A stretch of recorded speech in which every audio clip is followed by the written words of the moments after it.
Hello बच्चों, question states that in skywave propagation skip distance depends upon. तो हमें बताना है कि स्काईवेव प्रोपेगेशन में जो स्किप डिस्टेंस होता है वो किस पर डिपेंड करता है। फर्स्ट हम बात करेंगे क्वेश्चन की की कंसेप्ट की। Key concept for this question, we know formula to find out skip distance.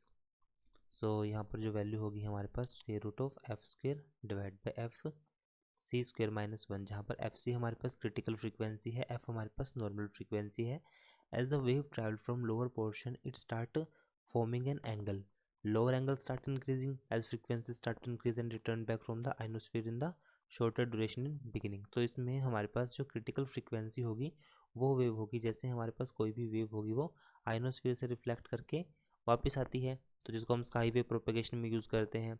But critical frequency when wave this wave is reflected back and receiver receive the same side of transmitter, मतलब वो दोबारा जिस side पर transmitter उसी side पर दोबारा से हमें रिफ्लेक्ट होने के बाद जो फ्रीक्वेंसी मिलती है उसको हम बोलते हैं critical frequency. So now from the condition, from the formula it is clear कि जो हमारे पास स्किप डिस्टेंस है वो डिपेंड करेगा। Formula is simply frequency critical frequency minus one. So इस फॉर्मूले को हम देख सकते हैं और साथ में हमारे पास एक फैक्टर आएगा हाइट का मल्टीप्लाई विथ 2h।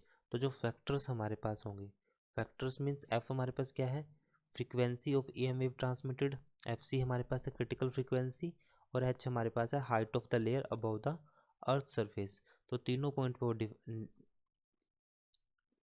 डिपेंडेंट होगा। सो ऑप्शन जो होगा हमारे पास डी राइट है, all of the above. I hope solution is understandable. Thank you.